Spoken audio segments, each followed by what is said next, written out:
Julio es un mes lleno de oportunidades para la astrofotografía. Es un mes en el que podemos elegir entre una gran variedad de objetos. Podemos elegir entre nebulosas de emisión donde podemos ver nacimientos de nuevas estrellas, cúmulos globulares increíbles y espectaculares. También tendremos a nuestro alcance nebulosas planetarias y hasta lluvia de meteoros. Así que acompáñame a lo largo de este vídeo donde veremos algunos de los objetos más increíbles que podemos fotografiar en el mes de julio. Estás en Astronomies y comenzamos.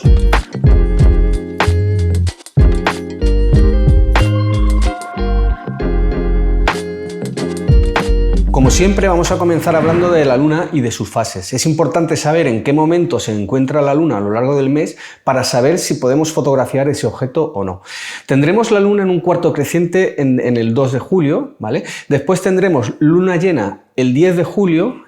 A partir de ahí empezará a menguar la Luna y tendremos el cuarto menguante el 18 de julio y entraremos en fase de luna nueva el 24 de julio, siendo esta fecha, a partir de estos días, donde podremos hacer más hincapié en astrofotografía de cielo profundo, ya que no tendremos contaminación provocada por la Luna, ¿vale? Vamos a ver también algunas oportunidades que nos ofrece la Luna en cuanto a oposiciones o acercamientos a diferentes objetos y planetas. Y es que la Luna, aunque parezca que no, siempre nos ofrece composiciones diferentes y con sus aproximaciones a los planetas o objetos de cielo profundo, que sean grandes y que nos ofrecen encuadres diferentes y que podemos aprovechar. Por ejemplo, en el mes de julio, el 16 en concreto, se acercará a Saturno y nos dará una oportunidad de fotografiar la Luna dentro del encuadre con Saturno, junto a Saturno, ¿de acuerdo? El 20 de julio se acercará a las Pléyades, a M45, incluso pasará por delante de las Pléyades, dándonos una oportunidad de hacer una fotografía muy especial, ya que las Pléyades, al ocupar un campo bastante grande en el cielo, pues tendremos la oportunidad de hacer alguna cosita si lo planificamos bien. Y al día siguiente, el 21 de julio, se aproximará a Venus. Estará cerca de Venus, dándonos también la oportunidad de fotografiar la Luna junto a este planeta brillante.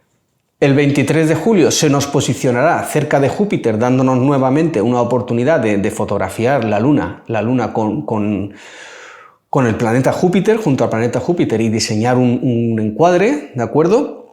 Y el 28 de julio se posicionará cerca de Marte. Todas estas oportunidades que nos ofrece la Luna no debemos dejarlas pasar si nos interesa este tipo de fotografía, donde podemos crear composiciones verdaderamente únicas.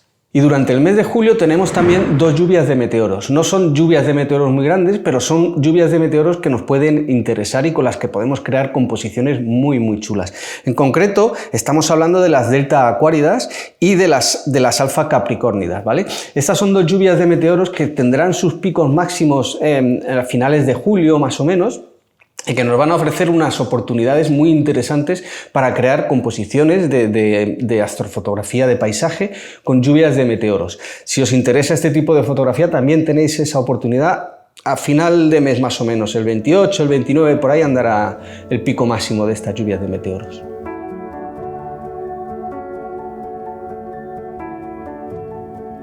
Y continuando un poquito hacia adelante, vamos entrando ya en cielo profundo. No debemos olvidarnos que a lo largo del mes de julio continuamos con la Vía Láctea visible. El centro de nuestra galaxia sigue siendo visible y podemos fotografiarlo. Podemos crear composiciones de astrofotografía con nuestra Vía Láctea muy interesantes y muy bonitas. He estado hace poco en la Provenza haciendo precisamente fotografía de astropaisaje con la Vía Láctea y verdaderamente es algo muy gratificador poder hacer este tipo de fotografías.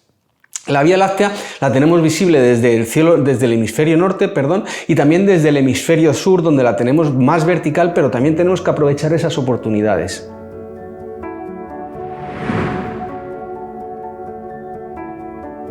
Entrando ya en materia de cielo profundo, y ya que tenemos y hemos visto que teníamos nuestra Vía Láctea, el centro de nuestra galaxia visible durante la noche, tenemos que aprovechar toda esa zona, ya que la zona de Sagitario es una zona que tiene muchísima variedad de objetos de cielo profundo que podemos aprovechar en este mes, por ejemplo. En concreto quiero hablaros de la nebulosa de la Laguna, de M8. Es un objeto muy popular y bastante grande en el cielo que ocupa aproximadamente lo que podría ocupar en el cielo 2 lunas llenas. Es un objeto que podemos fotografiar con un telescopio medio. No necesitamos nada muy potente, ya que es un objeto bastante grande. Y es una zona de emisión de hidrógeno. Por lo tanto, es un objeto al que podremos ir a por él en banda estrecha. Va a ser muy agradecido en banda estrecha. Sí es cierto que podemos hacerlo también con filtros de colores o con cámaras OSC, pero es un objeto muy agradecido para la astrofotografía en monocromo con banda estrecha. Precisamente estos días estoy haciendo yo, o he estado haciendo, que ayer terminé de hacer la sesión con este objeto en banda estrecha. Podréis verla en mis canales dentro de poco.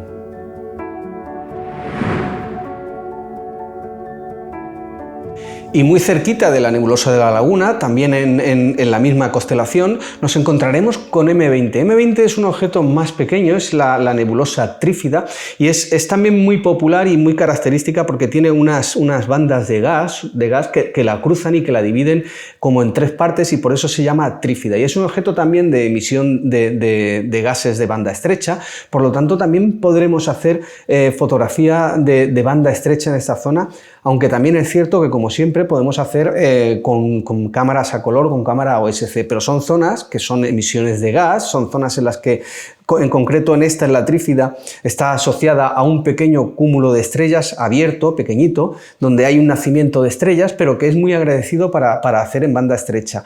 Y al estar cerca de la nebulosa de la Laguna, quería deciros, nos ofrece una oportunidad, y es la de, con un 420, que es lo que he estado haciendo yo estos días, encuadrar las dos dentro de un mismo fotograma. Y nos da la oportunidad, por lo tanto, tenemos la oportunidad en esta zona, de tener 2 nebulosas en una misma fotografía, con una composición verdaderamente muy bonita. Es lo que he estado haciendo estos días. Ahora tengo que montarla y prepararla, pero la veremos en Instagram. Acordaos de seguirme en Instagram y en los diferentes canales para poder ver esta fotografía. Y seguramente hago un vídeo de cómo he hecho esta fotografía, porque he hecho un mosaico. También he sacado la parte izquierda donde la nebulosa de la Laguna se nos extiende un poquito, ¿de acuerdo? Así que suscríbete para no perderte cuando haga el vídeo del mosaico.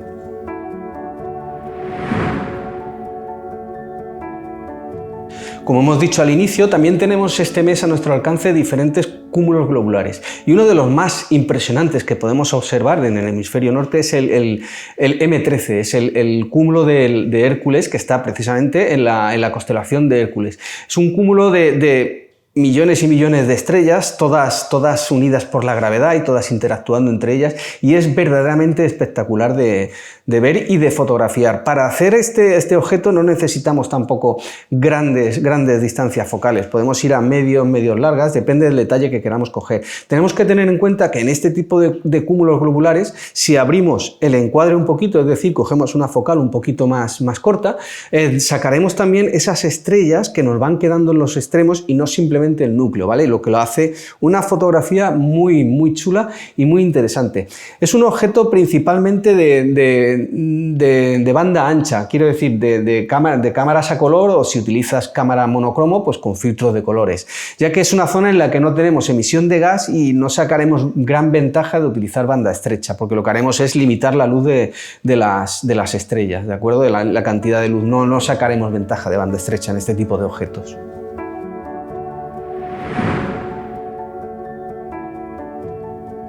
Y una de las nebulosas planetarias que más me gustan a mí y que en esta época del año intento aprovechar para hacer algo con ella, ¿vale? Es una de las nebulosas más espectaculares que hay, que es la nebulosa del Anillo. Es una nebulosa planetaria en la que en el centro tenemos esa estrella que está emitiendo las capas de gas exteriores y está creando esa típica nebulosa planetaria. Es verdaderamente espectacular, y además, como emite hidrógeno, es un objeto muy agradecido para hacer fotografía de banda estrecha. También podemos hacerla no en banda estrecha, la podemos hacer con cámaras a color o en banda ancha, ¿vale? Que no me salía.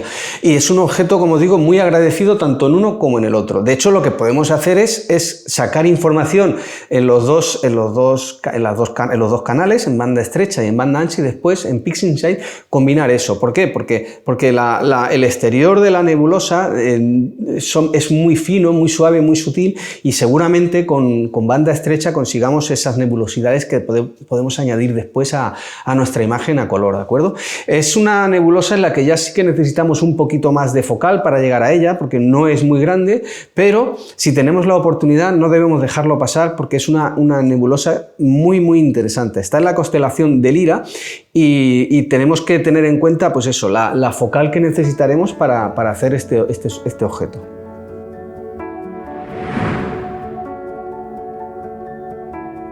Y moviéndonos hacia el hemisferio sur encontraremos un cúmulo globular también muy increíble y muy espectacular, que es NGC 6752. Está en la constelación del sur del Pavo y es un cúmulo globular que es el tercero más brillante que podemos encontrar en el cielo. Al igual que M13, es un cúmulo muy denso de miles de millones de estrellas interactuando entre ellas por la gravedad, ¿vale? Y es un objeto muy agradecido de fotografiar. No es de banda estrecha tampoco, porque no necesita o no hay emisión de gas en esa zona, por lo tanto no necesita de filtros de banda estrecha, es principalmente con cámara a color, o si utilizamos cámara monocromo, pues con filtros de colores, ¿vale? Con banda ancha.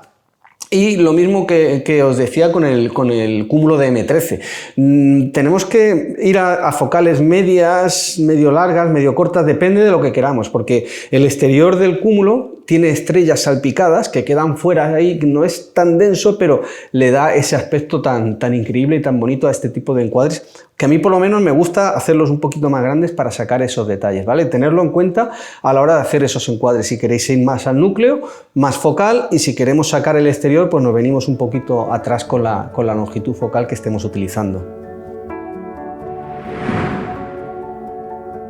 Y también desde el hemisferio sur tenemos a nuestro alcance una nebulosa de emisión muy chula, que es la IC 4628, conocida como la nebulosa de la gamba en castellano, Paun Nebula, ¿vale?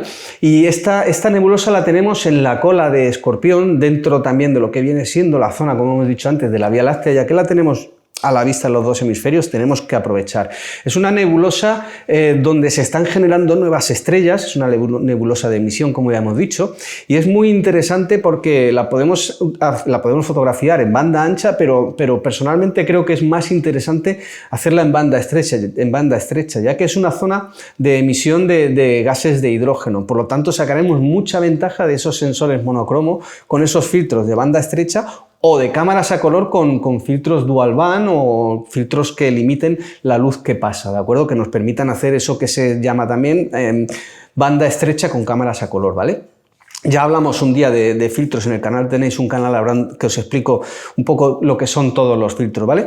Pero lo dicho, esta nebulosa de emisión que tenemos al alcance desde el hemisferio sur es muy interesante y no necesitamos tampoco un telescopio muy largo con mucha longitud focal para llegar a ella, porque con telescopios medios ya sacaremos cosas muy interesantes. Y esta es la propuesta de objetos que os traigo para el mes de julio. Es una propuesta variada donde tenemos un poquito de todo, pero que evidentemente no nos va a dar tiempo a lo largo del mes para hacerlo todo. Evidentemente hay más objetos, pero bueno, al final cada uno elige los que prefiere. Dejadme en los comentarios si vais a hacer alguno de estos objetos, si lo estáis haciendo igual que yo estoy con la nebulosa de la laguna, o si habéis pensado en algún otro que yo no he comentado en el vídeo para meterlo en futuros vídeos.